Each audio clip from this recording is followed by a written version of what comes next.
it's Katie and welcome back to my channel. Today we're going to be diving into HIIT, high intensity interval training, the science behind it, and why it's so popular. Here we go.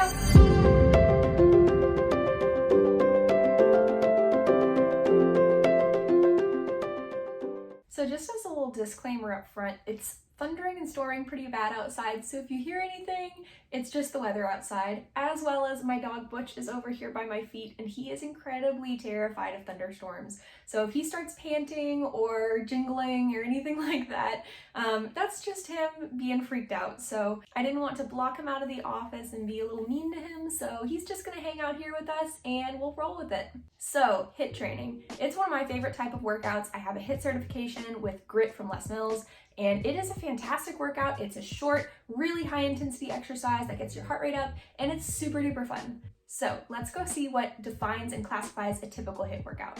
So HIIT workouts are done typically between 1 and 3 times per week, and they're usually between 30 and 45 minutes long. And the main thing that classifies a HIIT workout is the work intervals and rest intervals. During the work period, it should be your goal to peak your heart rate into the high intensity zone of your heart rate. So that's around 77% of your heart rate max. For an easy calculation of your heart rate max, it's 220 minus your age, and then take 77% of that. And that is your goal, to peak your heart rate into that high intensity range during those work intervals. And in between those work intervals, we have the rest intervals. During those times, it's your goal to get your heart rate back down into moderate or low intensity. But we shouldn't be trying to get our heart rate all the way down to resting during that rest interval. We just want it to dip a little bit so then we can spike it again the next work interval. So there's tons of different formats of intervals that you could do out there. A Tabata is a very popular one. You could do EMOMs, things like that help you gauge your timing of your work and your rest intervals. There's a really great article that MyZone put out, and I'm going to link it in the comments below, that talks about those work and rest intervals and what ratios you can use depending on where you are in your fitness journey. So if you're a little more new to HIIT training, you might want to start with a longer rest interval and a shorter work interval. Where as you grow along your journey, if you're a little bit more advanced, you can do a longer work interval and a shorter rest period. But all of that is going to be down in that article below. It's super fun and super simple. Check it out. So now that we know what HIIT is, let's go ahead and look at the science behind it. So one thing that makes HIIT such an attractive workout is the fact that you're able to burn a ton of calories in such a short time window. I already did a video a little bit on this topic, so I'll go ahead and link it above there. So if we're talking about caloric expenditure, let's think about a 30-minute HIIT workout versus a 30-minute low to moderate intensity workout. During that HIIT workout, you'll be burning a lot more calories per minute versus that low to moderate intensity workout.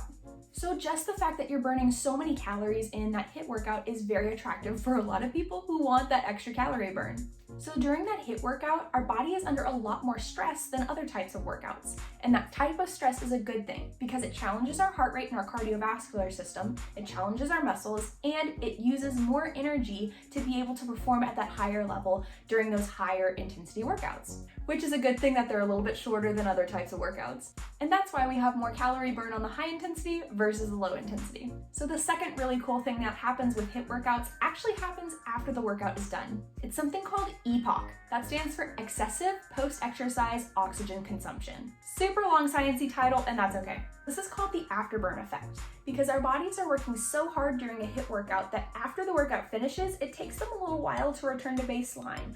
During that HIIT workout, our metabolic systems, both anaerobic and aerobic requires oxygen, are stressed very highly. So after that workout, it takes our body a little while to restore and replenish all the nutrients that the metabolic systems needed and used during the workout. And oxygen is a prime example of that, hence EPOC, oxygen's in the name.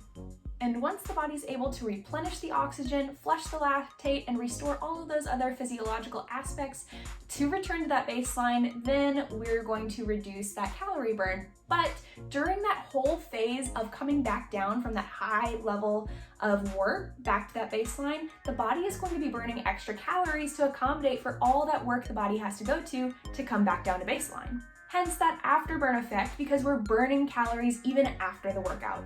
So because of these two big things, the higher caloric expenditure and the afterburn effect, HIIT has been shown to be more effective for fat loss than low intensity cardio. Plus, it can greatly improve your cardiovascular health and your heart's overall efficiency. It can improve your muscle tone, especially if you use weights during your workout. And of course, the endorphin high after the workout is also pretty great. So now that we know the science behind HIIT, let's look at a few common options. So with these options, it's really great to mix and match, change things up a little bit for your body. And basically we have two camps that we can choose from. We have high impact and low impact. Impact refers to the stress that you're applying to your joints throughout the movement. So higher impact activities like running, jogging, plyometrics, jumping, those are going to be a lot more higher impact on those joints and put a little bit more stress on the joints. Whereas the lower impact options are not going to cause as much stress on the joints. So that's options like the row, ski, bikes, swimming, things like that are going to be a lot more gentle on the joints. Plus there's plenty of great group class options for HIIT out there. But the one big takeaway here is heart rate. HIIT is based off of that high intensity heart rate. So if we're able to elicit that same response and get our heart rate above that 77% our max, then we're able to elicit all these great benefits that I talked about in the video. So if you don't get your heart rate up during those work intervals, then you're not going to receive the same benefits of that afterburn or the higher calorie burn throughout the workout. So make sure you break a sweat and work hard. Oh, and Butch made it. He slept through the entire video like a champ. I'm so proud of him. Oh my goodness. Hi guys! Are you happy I'm done?